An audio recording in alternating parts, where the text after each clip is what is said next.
So you have heard about the term ADU, which stands for accessory dwelling unit. And you're thinking about building one in your backyard, maybe converting your existing garage into an ADU. Is it worth it? Does it really add value to your home? Today we're going to answer those questions. So stay till the very end.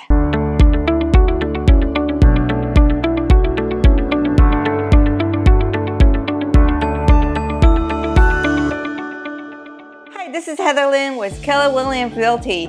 In this channel, we talk about real estate related topics, especially how to sell your home for top dollar sale. If you find the information useful, please consider subscribing to my channel and hit that notification button so there will be one juicy video coming your way every week. We've gotten a lot of reach out from people about different real estate related topics. If I haven't addressed your concern or your question, please feel free to send me a text. I would love to have an opportunity to chat with you. Let's get right into it. What is an ADU? ADU stands for accessory dwelling unit. In the Peninsula and Silicon Valley, most of the single family homes are allowed to have a separate dwelling unit called ADU. And it is an area that could have separate house number, a separate kitchen, separate plumbing, and even a separate meter, gas meter and water meter if you choose to. So that is becoming really popular because of the housing shortage here we experience in the Bay Area. During the pandemic, a lot of people are doing that because space become really important, and now things are opening up. It is still a very popular trend, but does that actually add value to your home? The short answer is it depends. So let's talk about different type of ADUs. There's the separate detached ADU, which you could convert from a detached garage, a detached structure that you have in existence on your lot. There is a conversion of existing garage that could be an attached unit, and that could also be eligible for ADU conversion. There's also the basement, or a secondary level on top of a garage, on top of existing dwelling. So those are all options of an ADU. I actually did a video on the different types of ADU and how much it's going to cost to construct one. So watch that video to learn more about that.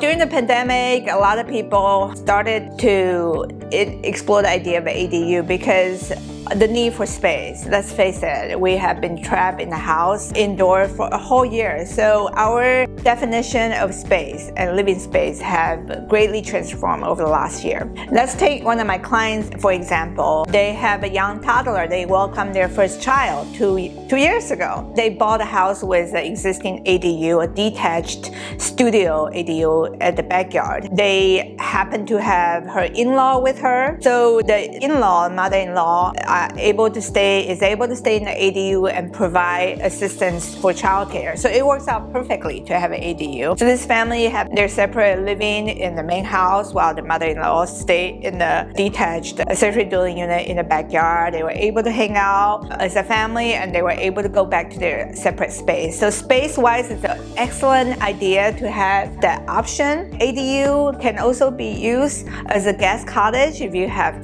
friends and family over. It could also be used as a rental. If you don't have a use for that, that could generate a separate rental income for you. So in that way, it does provide tremendous value to your living situation to have that separate space for different purposes. A lot of people are working from home permanently now, so that could be a separate office space, office studio, where you can just conduct all your business separate from the main house. So you can still keep it somehow at work, personal life separate, balance, and have a balance that way. So that's another great reason for why ADU makes sense.